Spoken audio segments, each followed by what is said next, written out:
Have you ever noticed how, in any room, the person with the most power is often the quietest one?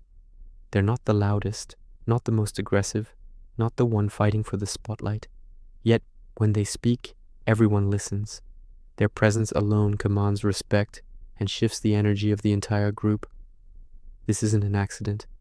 It's the silent, undeniable power of emotional control. True authority doesn't shout. It doesn't need to. It's a calm, steady force that draws people in, not by demanding attention, but by earning it effortlessly. In a world obsessed with noise and dominance, the calm person holds the ultimate advantage. They play a different game, and today we're going to uncover the rules. Let's explore the psychology behind this. Our brains are wired for survival, constantly scanning our environment for threats and for signs of safety. When someone is loud, reactive, and emotionally volatile, our primal brain flags them as unpredictable, unstable, and potentially dangerous. We might obey them out of fear, but we don't trust them. We don't see them as a true leader. On the other hand, a person who remains calm under pressure signals something entirely different. They signal safety, stability, and control. Their composure tells our subconscious mind, everything is okay, I've got this handled. This perceived control over oneself is automatically projected outward, making us see them as having control over the situation as well. Power isn't about being the biggest threat in the room, it's about being the biggest source of stability. When chaos erupts, we don't look to the person who is panicking. We look to the one who is calm. Their stillness becomes an anchor, and we naturally gravitate towards it. This is why calmness is instinctively perceived as power. One of the most potent tools of a calm person is their ability to control the tempo of a conversation. Think about a typical high-energy social interaction. People talk over each other, sentences are rushed, and the pace is frantic. An anxious person tries to match this energy.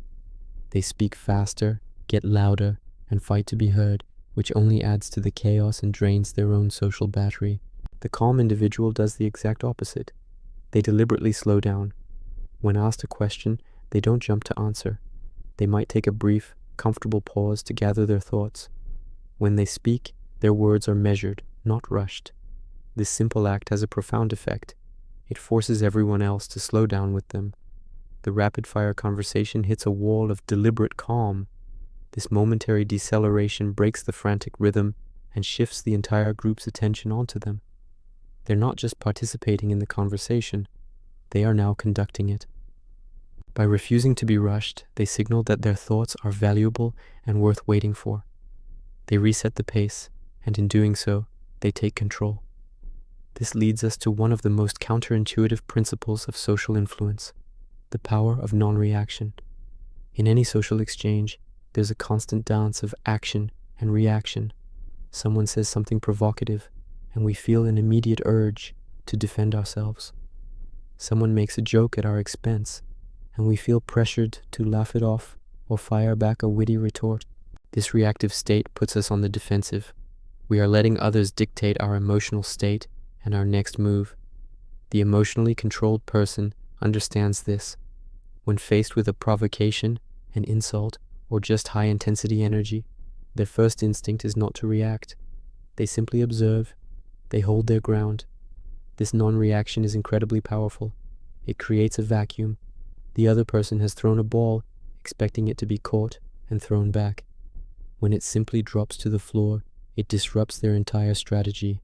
They are left exposed, their attempt at control having failed. By not reacting, you communicate several things.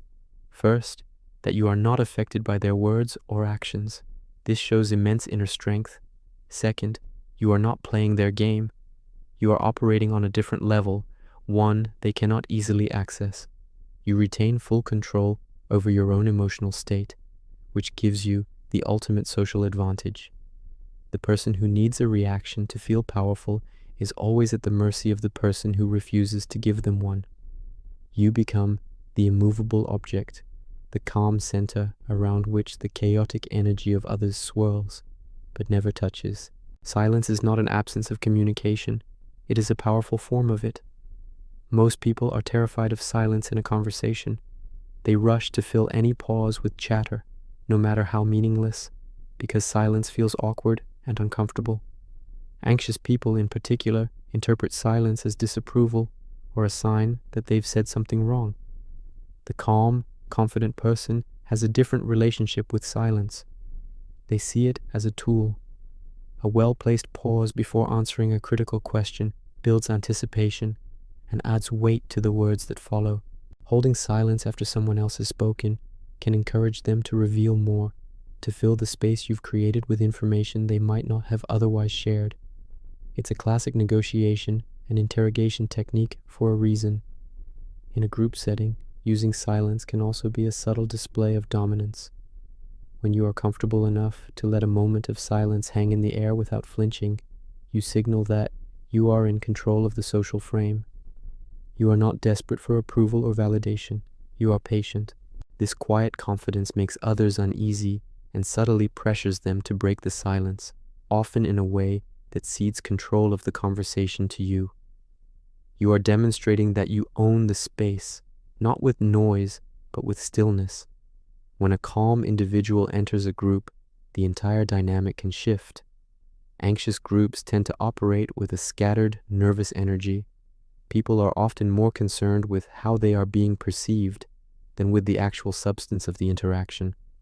They compete for airtime, interrupt each other, and engage in subtle one-upmanship. The arrival of a calm presence disrupts this pattern. Their steady, grounded energy acts like a tuning fork for the rest of the group. Without saying a word, their composure invites others to settle down. People subconsciously mirror the emotional states of those around them, and a strong, calm presence is magnetic. Others find themselves speaking more slowly, feeling less pressure to perform, and listening more attentively. The calm person doesn't vie for leadership. They naturally fall into it. They become the unofficial mediator, the point of reference. When disagreements arise, people look to them, not because they are the loudest, but because they are the most stable. They are the emotional anchor of the group. Their influence doesn't come from pushing an agenda, but from providing a foundation of stability that allows for more genuine and productive interaction. To understand how to cultivate this calm, it's useful to look at the common mistakes anxious people make. First, they over-explain. Feeling insecure, they use too many words to make a simple point, hoping the sheer volume will make them sound more credible. It has the opposite effect. It signals a lack of confidence in their own message. Second, they use nervous gestures, fidgeting, avoiding eye contact, or adopting closed-off body language, all broadcast discomfort and insecurity to the world. Third, they speak with an upward inflection, making statements sound like questions. This vocal pattern is a subconscious plea for validation, undermining their own authority. Finally, and most importantly, they rush. They rush to answer, rush to fill silence, and rush to agree. This constant hurry is a symptom of an internal belief that they need to earn their place in the conversation. They operate from a place of deficit, always trying to catch up, instead of from a place of inherent value. Recognizing these patterns is the first step toward changing them. So, how do you train this calm confidence in your daily life? It's not about faking it, it's about building it from the inside out. Start with your breath. When you feel anxiety rising, focus on slow, deep belly breaths. This simple act sends a direct signal to your nervous system to calm down. It's a physical hack for an emotional state. Practice deliberate movement. Walk, speak, and even eat more slowly. Resisting the urge to rush retrains your brain to be comfortable at a slower, more controlled pace. This practice of intentional slowness will eventually carry over into your social interactions. Embrace the pause. In your next conversation, make a conscious effort to pause for a second before you speak. Get comfortable with that brief moment of silence. Notice how it doesn't kill the conversation. Instead, it gives your words more impact. And finally, practice mindfulness and observation. Instead of getting lost in your own anxious thoughts in a social setting, turn your focus outward. Observe the people around you. Listen, truly listen, to what they are saying without immediately formulating your response. This shifts you from a self-conscious state to an observant one, which is the foundation of calm presence. Ultimately, calm people lead without ever trying to. Their authority is a natural byproduct of their inner state. They don't need to raise their voice because their quiet confidence speaks volumes. They don't need to dominate the conversation because their presence naturally commands attention.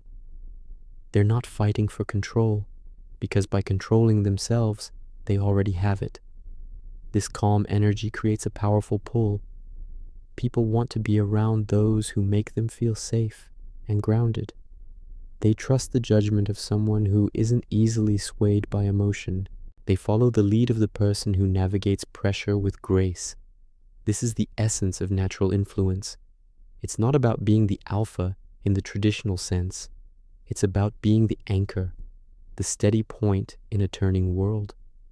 This is a power available to anyone willing to cultivate stillness in a world of noise. If you found this exploration of calm authority valuable, please give this video a like and subscribe for more insights into the psychology of influence.